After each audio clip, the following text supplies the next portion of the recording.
I leave everyone sitting at the table as I try to process the whirling thoughts in my mind. Hilda, my mother, the only person I ever thought loved me, was the Tenebrarum bearer? A witch? The first witch to kill a human? The witch that started the fairy tale curse. All this time I thought Mother was the only one who cared, but what if she never did? I stay in my room for a long time trying to process everything I have been told. Cinderella phenomena. I will say, there's a lot to this game. There is. This is like bananasly long. Like, I did not, as much as I thought. It's just bananas. Yeah, as far as like a dating sim, like I didn't realize how much like story there was, which is cool. Like I love it. Right, it is. Yeah. Days go by before I decide to leave the tavern again to watch Karma practice with the knights. These last few days I've felt hollow. Maybe seeing the normal practices will help me feel better. Maybe it will make things feel like nothing's changed. When I arrive at the forest, however, only Karma is standing in the clearing. He's staring through the trees as if he sees something there, but his expression is solemn, almost sad. Eventually he sighs, shaking his head before turning in my direction. Rosaria. Oh. I prepare myself for a response, but find that no words come to mind.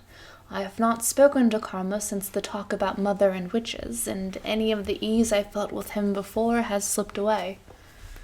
Still, I came here on my own, and I cannot just stand here being mute. I say the first thing that comes to mind. Potatoes.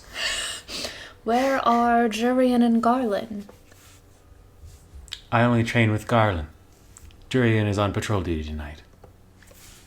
He'll be here later. I just came early. It seems you did too. Rosaria, are you okay? I'm sorry I haven't been by to see you. It is not as if you owe that to me. I don't owe it to you, but I truly wanted to. I've just been busy these last few days scouting the town for information. As much as I want you to come with me. Why would you ever have wanted to pair up with someone like me anyway? Why, Princess, that's because you're... I'm bitter and cold, and even though I want to change, all I can think about is myself. But now, I want to change because I do not want to be the same as my mother. Isn't that selfish? Maybe so, but I believe you are being selfish for the right reasons. An entirely selfless person can't survive in this world. Before we can make others happy, we have to be happy ourselves. Happy? You know, not sad. Ourselves? Yes, an angry person holds resentment towards everyone, and it mars whenever good deeds they seek to do. Whatever, good deeds. That is why I cannot complete my good deeds. Wrong. You've already got one done. Recognizing the need for change is always a good thing, Rosaria. Regardless of the motivation, you are trying to become a better person. That is what matters. He takes a step toward me, then puts his hands on my shoulders and leans down until I can look right into his eyes. Karma's serious expression startles me as much as his touch. It's never too late for anyone to change. You taught me that. What? How could I have taught Karma anything? Do you mind if I tell you a story, Rosaria? He's standing too close. Don't move. We don't even have to discuss that one. With his face so close, all I can do is stare right into his eyes. Karma's hands tighten on my shoulders, and for a few moments I feel a slight panic rising in my chest. Then Karma steps away from me with a rough shake of his head. Karma? Next time I do that, Rosaria, feel free to push me away. What? It's better that way. What does he mean by that? You never answered. Will you listen to my story? All right. Once upon a time, in a land far away, far, far away, there lived a crown prince from a kingdom called Brigantia. Brigantia is one of the neighboring kingdoms, so this isn't make-believe. His name was Cloud Adric Rinald Matthias Almonte. But because his name was such a mouthful, he settled on an acronym, Karma. as a nickname, at least around the palace where it was acceptable. Claude Adric Karma? Prince Cloud was a man who flaunted his beauty and talents to all that he met. He often used his title to get what he wanted. Prince Cloud was a selfish man who felt he was entitled to everything that he had. He was vain and often left his castle unattended so that he would avoid his responsibilities. Then one day he chanced upon a beautiful maiden in the town square. He led her around the whole day, being as charming as he possibly could. And then at the end of the day he asked the woman to be his lover. She agreed, but their time together did not last long. Bummer. What happens? Only weeks later, Prince Cloud threw her away as one throws away an object, and broke the woman's heart. And she cursed him. That beautiful maiden was a witch, pardon me, sorry. But Prince Cloud found out too late. The witch said that she would make his beauty, his vanity, a curse. Vanity. His vaininess. His vaininess. To make even beauty a curse. Ashamed of being cursed, Prince Cloud donned a disguise and left his kingdom behind. He has been gone for nearly a year now, and most probably he is dead. Assume he is dead. Most probably assume he is dead. But in truth, the prince had come to Angiel seeking a way to break his curse. He had heard of a young lady named Rosaria who, on her 18th birthday, could dispel any curse. 'Tis I! Karma. He looks so sad. I don't know how to comfort him. Claude? Oh, they changed his name to Cloud. Cloud. Karma. Claude turns a startling red as he stares at me, and for a few moments he does not speak. Then he bursts out laughing. I stare at him in shock, not understanding his reaction. I feel myself flush. Isn't that your real name? No, darling, it is. But hearing you say my name, well, it sounds so much softer out of your lips. I rather like it. My cheeks are warm again. How is it that he is always able to make me feel this way? I will call you by that name if it makes you so happy. Let's make it a secret between the two of us. I'm still Miss Karma here. Besides, I'd rather you kept that name for my ears only. It makes me feel more special that way. More special?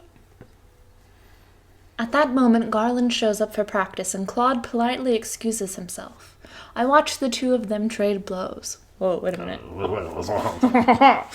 Claude favors his other hand, but his blows still come quickly, even with his injury, gosh. The more Claude tells me, the more I realize that he's like me, a noble cursed for being selfish. But how do I help break his curse? Why can't he tell me? As practice is drawing to a close, Claude asks Garland the usual question. Have you confessed to Jurian yet? Garland only shakes his head in reply. The two men sheath their swords. Garland looks almost sad as he turns to make his way back to the tavern. He likes her, and yet he won't say anything. Why is that frustrating me so much? Garland. Fuck you. Yes, princess. You have to tell Jurian. Claude told me before that confessing is hard, but when Garland is going through looks even harder. Princess, you know I'm incapable. No, you think you're incapable, but if you never say anything to her, you'll never know. If I say something wrong, I risk losing everything that I already have with her. And if you say nothing, you risk losing what you could have with her. Oh, I'm quite insightful, aren't I? Rosaria is right. Maybe you should really tell her, Garland. Stop clicking on your face there. But before, Claude was adamant that Garland shouldn't confess to Jurian. What changed? If I mess this up, Let's try looking at it through another lens. Imagine that Jurian is Rosaria. How do you think she would like to be confessed to?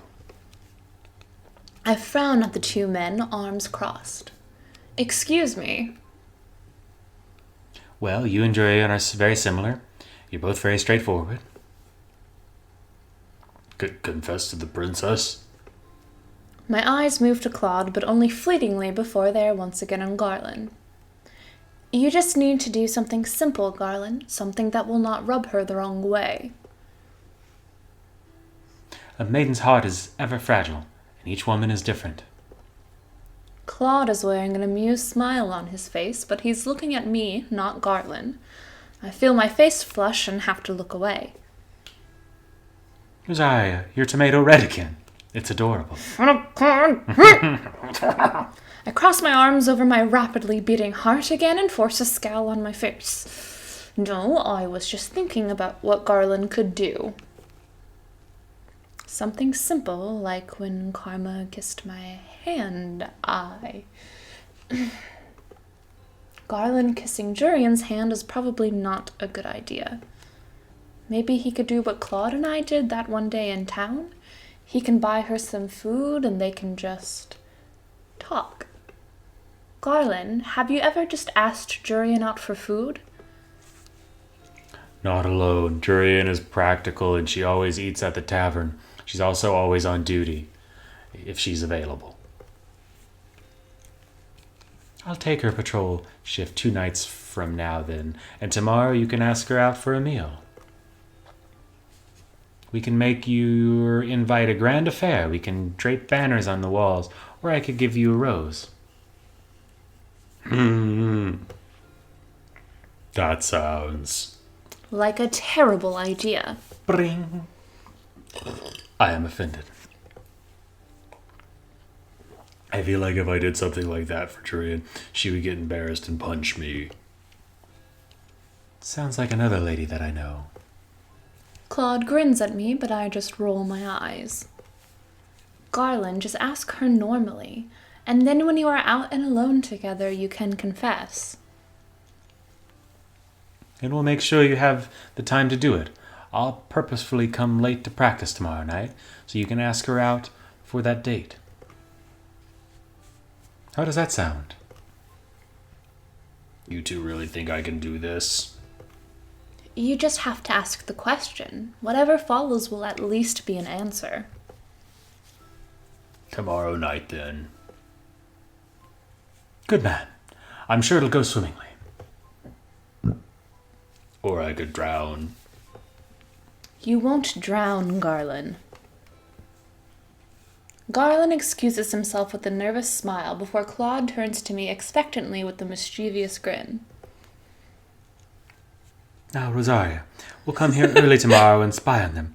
We'll need a scope out a good spot. Spy on them? Of course. We need to make sure that our efforts pay off. Sir, I might be having a bit of a transformation. Never mind. I don't think we should. You suck, Rosaria. You don't want to see how it plays out? I mutely shake my head, unable to put my emotions into words. For some reason, I am imagining myself in Jurian's position. It feels too personal.